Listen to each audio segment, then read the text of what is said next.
Chenar. Ala message me. Lo jani ya dol baradan.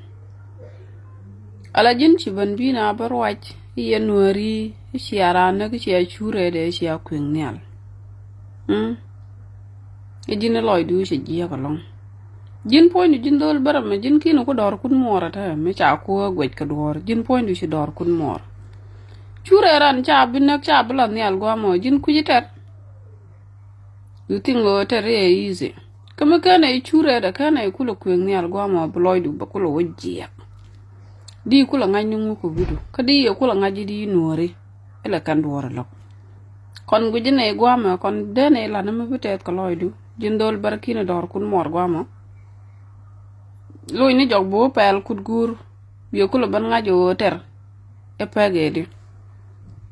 Jiran mo mar ko mot rami dit jida gwa me biena ka gambela ba gwa ka ji chure du ba nyoko kweng nial ngok du ba ngot.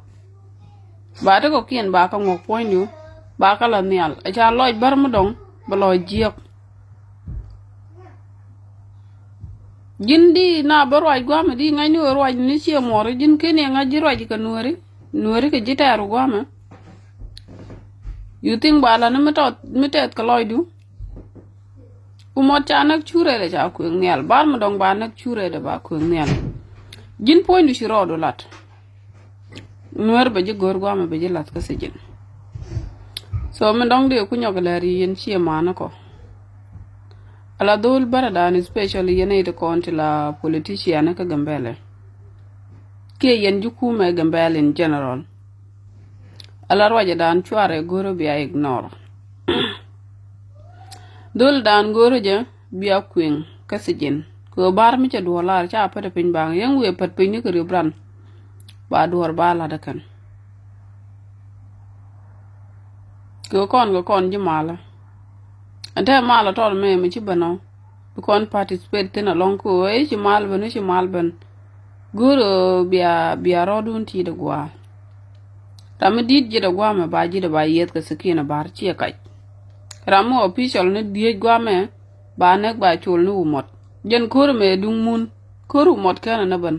Kuru umot ba ban ke dit ji official nu ra gwa me ba nek la thok mo yen o kilel lam tot. Tango che ban in detail chi a kwaka dial chi a kajak chi a sure de chi a ngaj. And then gore je. Bia goro bia yen. Iyane je dol paradan. Iyane je mani en kane ito kokien. Tabu kan umot bu kan chul ke lo akala de ye ala bar ma ken yen ga kon nyon mo lol ci kana biling na mo jen ma se jana na dong ide kam ye ko kor ja mo ngoda ku jogi lo ku ngut ka mu ku je fridge roja ne kieno te ka ne te kam ke information ni kam ka kanore I believe she amala da she aling jena dola da ne be broda reala ka ba nak ko jena cha gole che pal che rom ike wo bu bari bi ko nyuro gwa e dor mi ci kona da pot e chu yen kula wonya ga ji yen wo yen information ni wo yen ga kam nore wudu na cha kwal kamal mal teleje changa mal matot Dungo si a chure ran si a kwing ni algoma jan loj bar si a yaralong.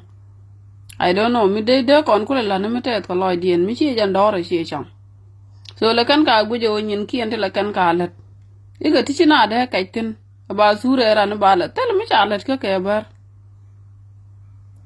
Ko me cha wo ba ka display goma ko chi kana chul. Chongot pal ka ke nyur.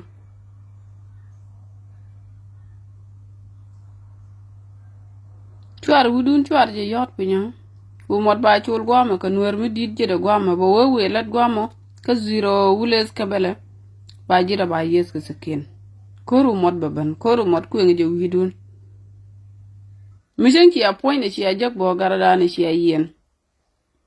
Lada je wudun o paran ba nyaga kan. Ka ne kona te lawa ka zero. Tela ramla bana roi ka kama laka bana joko koru ngwan bina eter.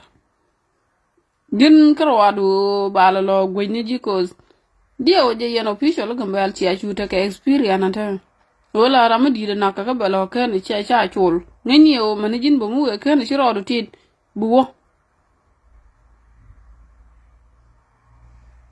Bà dân vô đủ nè mà. Bị gia lìa gạt bè lên là gạt đết kẻ đuộp. Tại là làm cái chôl. Chẳng hạn như cái chia mà nó kiên mà là ra nè lo. Cái gì chả đâm mà ra chả nó. Tại là đâm mà ra mình sẽ lo cái cái. Là này được có kiên nó thôi. Với trên bữa lấy chả lấy chữ kiên cái đial. Nó cái bro được găng.